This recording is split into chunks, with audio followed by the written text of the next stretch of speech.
Awesome. Well, we are live. Hi, everybody. Welcome to the Career Chronicles podcast. We're so excited to have you join us. I'm Sloan Bartley. I am your host for Career Chronicles, and I also work for one of our sponsors that I'm going to quickly introduce. Spyglass Partners is a staffing agency that works on project-based and full-time hires within IT, supply chain, and finance and accounting, and they are kind enough to support and encourage this conversation around recruiting and retaining women in the workplace. We are also sponsored by Merit Media that supports our back end of getting us up and running on Spotify and Apple Music. So check out our podcast there if you are more of an audio person. But we are excited to have those of you who are joining us on LinkedIn and YouTube. And please introduce yourselves in the chat. Say hi to Amy and I. We want this to be interactive. And I am so excited to be joined by Amy Czuchlewski. Amy, thank you for being here. I'm so excited for our conversation around the importance of female friendship at work. I think this is going to be a really fun conversation. I want to read your formal bio and introduce you to everyone before we officially kick off. But Amy is the Senior Director of Mobile Engineering at Foot Locker and former Head of Technology at Noggin, which is also known as Nickelodeon. Former Head of Technology at Bottle Rocket and Blue Label Labs as well. Her 20 plus years of experience building consumer facing applications started with the very first phone to have downloadable apps, which was the Motorola i1000 Plus. Is that how you say it? That's in right. 1999. That is very cool. So you have been with the mobile apps from the beginning of their existence, which is pretty cool. You've led engineering teams from 20 to 150 people, spearheaded mobile and web applications for 100 plus companies from Fortune 500 to startups. Beyond the corporate world, Amy sits on the board of directors at Bold Idea, which connects tech companies with schools to provide hands-on computer programming mentors for students. She works with her daughter as founding members of the Turtle Project, which raises awareness about sea turtle conservation. I love that. And Amy has been honored for her work with the CTO of the Year Award from DCEO in 2016, the Women in Technology Luminary Award from Technology Ball in 2020, and she was a finalist for the Corporate CTO Award from Tech Titans in 2020. Amy holds a computer engineering degree from the University of Michigan. Her tech journey was sparked by her father, who rose to senior systems analyst at Kellogg's, defying the odds with no college degree in the 1950s. Amy is a sought-after speaker on stages and podcasts like this one, where she shares her tech journey and her mission to empower the next generation of women in technology, which is exactly why we're here, is to foster space for women to share their experiences and hopefully for organizations to learn how to better support and recruit women and make their organizations a place where we feel more welcome, especially in tech. So thank you so much, Amy, for being here. Thank you so much, Sloan. That was a wonderful intro. I really appreciate it. Yeah, well, I think you wrote it, so kudos to you. you did a great job writing your bio. Yeah. So do you even remember how we got connected? That's how I kick off most podcasts. And now I'm like, we've spoken so many times. I'm like, wait a minute. I just know Amy. I don't remember how we actually got introduced to one another. I think somebody connected us. Do you remember who our mutual connection is? Yeah, it was another person from Spyglass, just somebody I knew and said, "Oh, you need to meet Sloan." And so, okay. Was it Luke? Was it Luke Gendron? It might have been. I also know Luke, but I feel like it was somebody else. It might have been Luke, might have been Joseph. It was probably one of my colleagues. That makes a lot of sense. Well, we had an amazing conversation, talking about, career advancement for women. And that's kind of where our conversation got started, is what this looks like. And I know we talked about how women are getting promoted at a slower rate than men across all industries, but you have personal experience in tech and, we all know that tech can be, a bit of a challenge for women. And, this has been talked about in a lot of avenues, but, it's not shocking that there are so few women CEOs of Fortune 500 companies if we're getting promoted at a slower rate. So I know you have this theory that we can address this issue at the individual level. Talk us through what that theory is and, how that's been true for yourself as you've risen in the ranks of leadership. Well, it's more than a theory. It is something, if we can all band together and support each other, it is going to happen. But just first going back to what you said, McKinsey's done studies showing where there's kind of a breakdown in women's promotion, right? And so women are promoted at a lower rate than men, but that happens starting from the first promotion to manager, and then again to director and VP and to CEO. And what that means is, because that rate is slower, there's fewer and fewer women in each of those levels until by the time you get to CEO. I think there's 1 in 4 female CEOs and only 1 in 16 are actually women of color. So that's horrible and yet not surprising when you look at the numbers. Right. But so what we can do is we need to figure out how to get that very first promotion in place for women. How do we support as many women as possible to get that very first promotion to manager? Because then there's a much bigger pool for women to get promoted to director, and on and on and on. So creating the female friendships at work is something that at least I've really experienced throughout my career. Having people that you can talk to, rely on, and that advocate for you, whether they're men or women, actually doesn't matter. Right. But having those people who have your back and will support you, whether you're in the room or not in the room, is absolutely critical for you to be able to get promoted, as well as you get to help other women get promoted too. So yeah, I think I've seen this work at several different companies. So in one in particular, I was part of the executive leadership team. And we really found that the women, there were 3 of us or 4 of us, I think, in the leadership team, and we felt like we weren't being heard. We felt like, we had several kind of off meetings after our leadership talks, and like it just felt like our ideas weren't really being heard by the entire team. We felt like we were talked over. We felt like people are just repeating what we would say, and then they would get credit for it. And so we started within those meetings just backing each other up. So when how many women was it on the team? Like, what was the ratio? Yes, it was about half and half women, and which is wonderful, right? In this particular case, we had about half women and half men in the group, which was great. But you're still experiencing. The women didn't feel like they had an equal voice. Yeah. So what we did is whenever one of the women would say something, somebody else, one of the rest of us, would repeat it. And so, hey, that's a really great idea. I think we could implement this X, Y, and Z. Or if somebody else then repeated that idea later and tried to take credit, actually, that was a good idea. And I remember when, somebody else said that earlier. It was a great idea when Amy said it. Thank you. That's right. But through doing that, we were able to really change how the meetings worked because there was more acknowledgement of what the contributions of the women were.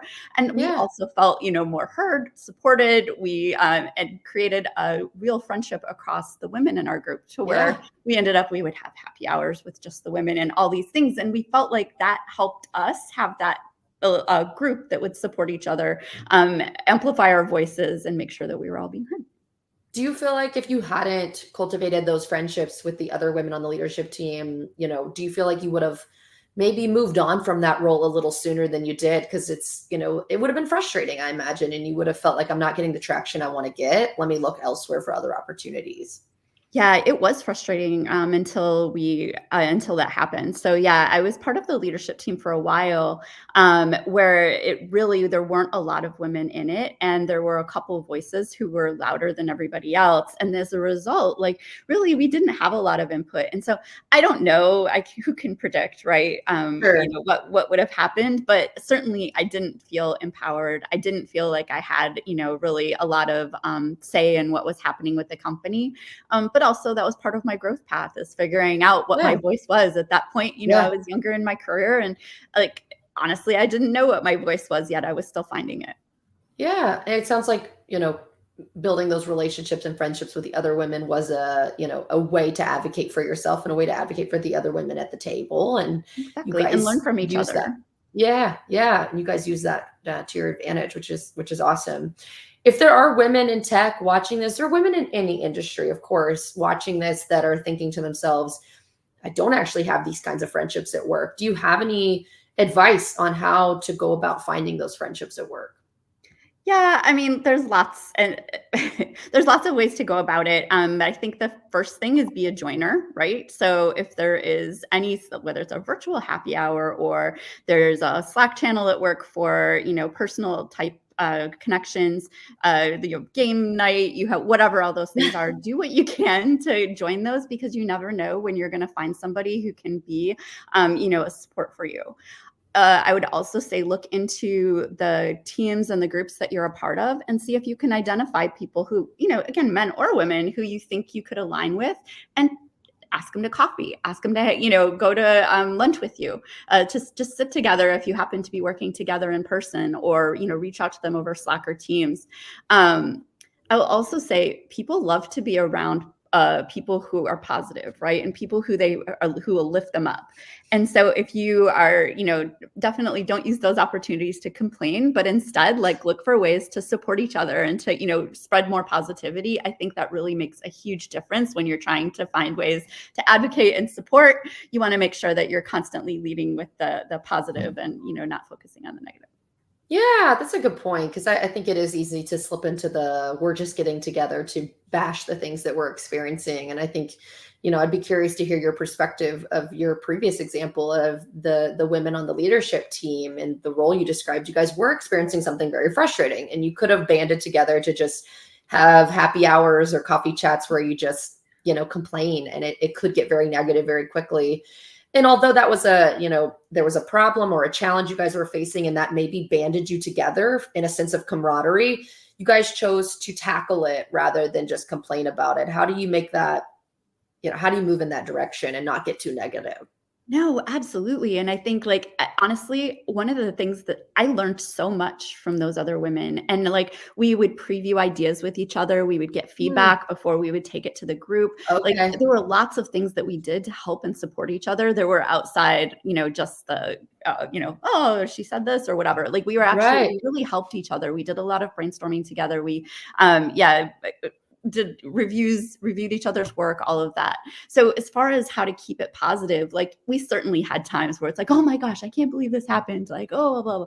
But at the same time, like, how do we take that and learn from it? How do we Yeah. apply what we've learned to the next experience? And I think that's like the constant learning and growth process that we all should be going through all the time. Is like, it stinks when terrible things happen to us, of course, but what did we learn Right. from it? How do we apply those Yeah. learnings in the future? And how do we make sure we, if we made a mistake, we don't make the same mistake twice, right? We learn from it and we do better next time.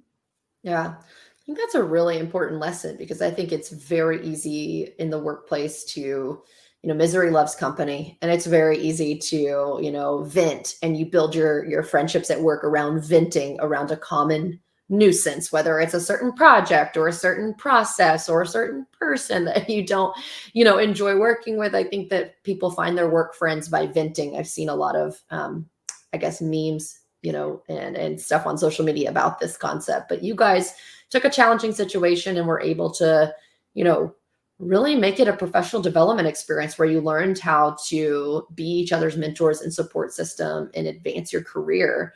It's a pretty, powerful example of how to do that.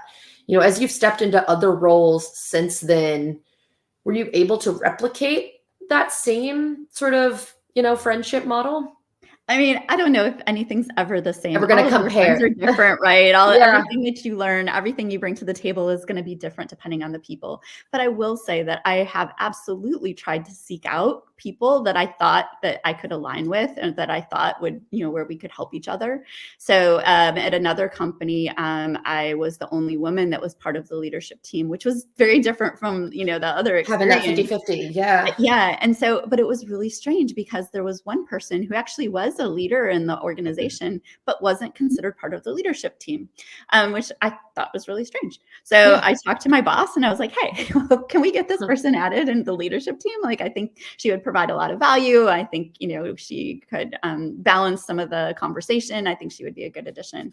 And she was amazing. She provided a really great, realistic perspective, I guess, Mhm. where we had a lot of dreamers in the group, and this person had Mhm. such a great ability to, kind of make it black and white and help us Yeah. make more data-founded Kind of decisions. doing the Um, SWOT analysis in real time of like, here's the things we might see come up because of this. Yeah.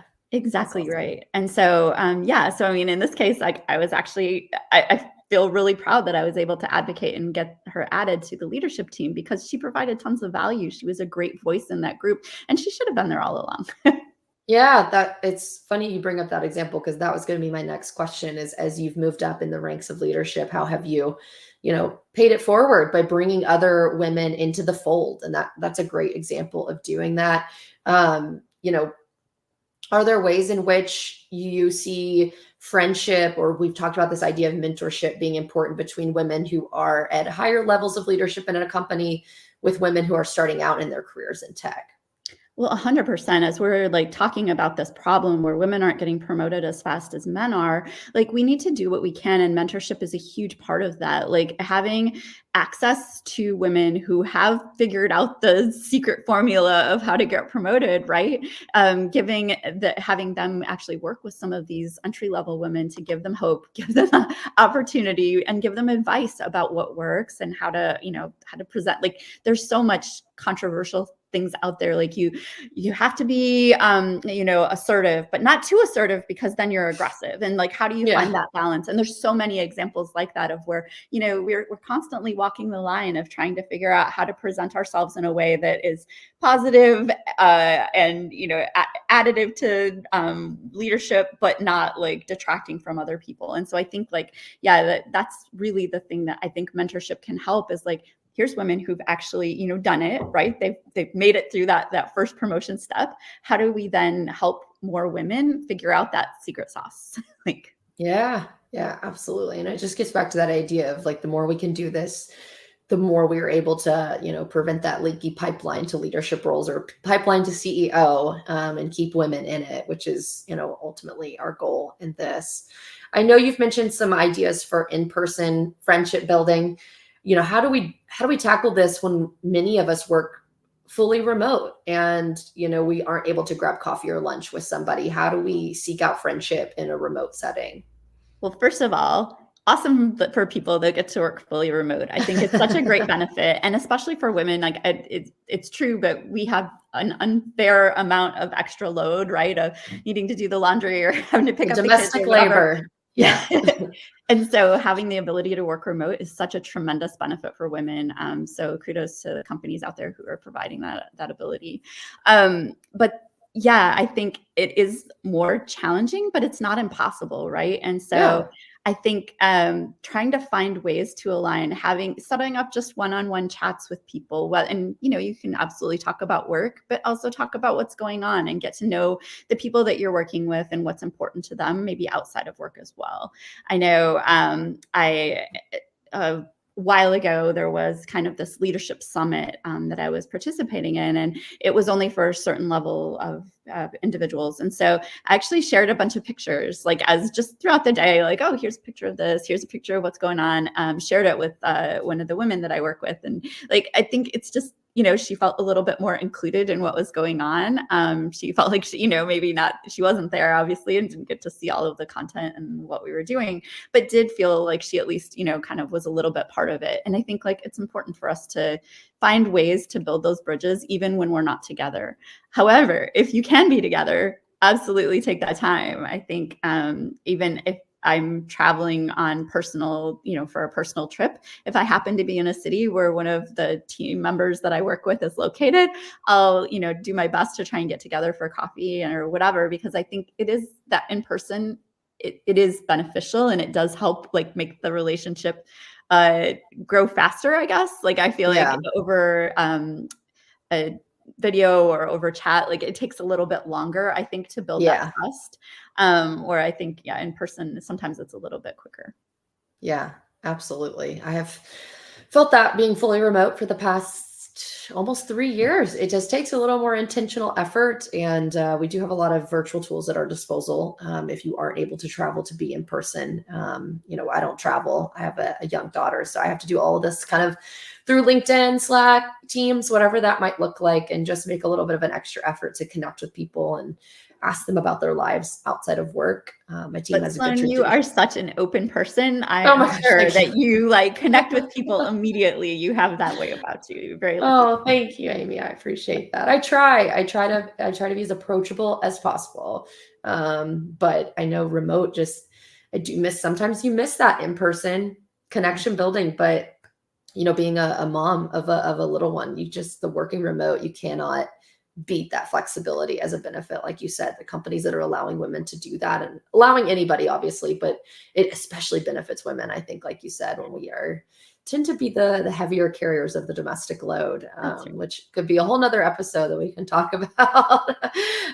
Well, you mentioned earlier, at the very beginning of our conversation, the McKinsey study and the data that, shows this this idea that there are fewer women CEOs, and for women of color, it's even less representation. I think you said 1 in 16.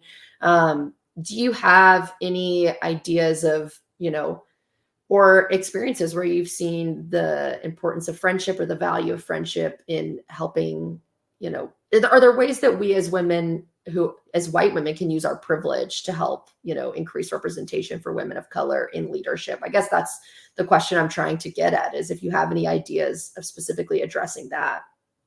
I mean, 100%. And I think as individual contributors and, people who haven't made it into management yet, build those friendships and build them strong, because that's how we're going to get ahead, right? Is by women supporting each other, by, listening to what challenges are happening and helping, again, be a sounding board, be somebody, that can help provide advice and support for even people at your same level.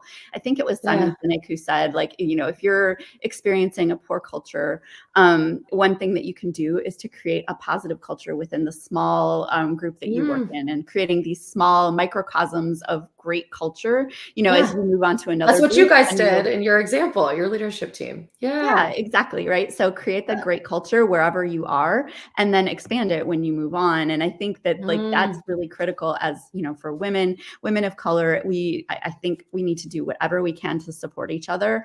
And so then when it is time to get that first promotion, you've got people advocating for you. And I mean, be loud about your advocating. Send a note to the person's boss, like, hey, I think this person's amazing. They did this really great thing today. Did you know that, like, in this meeting, this person came with, a 16-page presentation, and it was so well thought out. They had a bunch of great points. We need to be more vocal about doing that, as well as giving that positive reinforcement back to our friends, right? So, hey, I saw what you did, and that was amazing. Great work. That goes a long way to helping people feel, more confident in the work that they're doing. And that confidence is a measurable impact into their ability to get promoted. Yeah, 1,000%. I love that idea of being a loud advocate for your friends at work and for the other people, making sure you're making sure that the people above them or above you are seeing their work. It's like, hey, you might not be on this individual contributor level. You might be missing these things. I want to make sure you know what so-and-so accomplished this week or what I saw them achieve. So I think being that advocate for other people is hugely important. It's also hugely rewarding. Will probably make you feel more connected at work by, like you said, with your quote, creating that positive culture where you can, like, what is your sphere of influence to do that?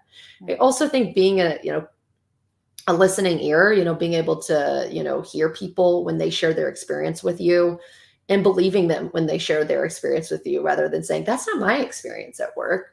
Like, just saying, oh, I hear you. Like, I'm sorry you experienced that. Or maybe it's a positive, and saying, I'm glad you've had that experience, but just believing people when they share their experience with you. I think it's always hard to, counter your own internal reactions of, like, that's not what I'm experiencing, but just to hear people out. And that is going to allow you to, be a better friend and advocate, I think.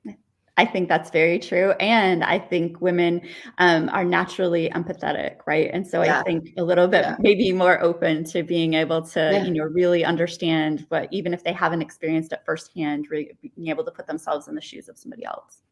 Absolutely. Well, I think this conversation has been super helpful. I hope it has left organizations with some ideas of, we've mentioned a few different kind of broader organizational wide policies like remote work or mentorship programs that I think organizations can take away from this conversation. And then at the individual level, we've talked about how to build friendships at work, how to use that to, promote yourself and your friends in careers. And so hopefully that will resonate with folks. I think it certainly will. I think you've brought up several ideas that I will be implementing myself to create, friendship in a positive sphere of influence at work. So I appreciate you sharing your experience, Amy. I don't know if you've seen my other episodes, but I always end my episodes with a question for all of my women guests. And that is, where or when have you felt most empowered as a woman? Well, at work, the places I felt most empowered is when I have a very supportive male boss. Because if you can find somebody who's going to be an advocate for you, and you can prove you can prove your own worth and you can do great work. But if nobody out there is noticing, then it's just lost, right? And so where I felt the most empowered is where I had the strong support of somebody. And in my case, it's always been a man who's able to really advocate for me, because their voices are carry in a way that mine haven't. Yeah, I would agree with that. I realized not too long ago that I've only ever had male bosses. And I'm like, wow, it proves the statistic that you shared at the beginning. It's just like, statistically, you're more likely to have a male boss.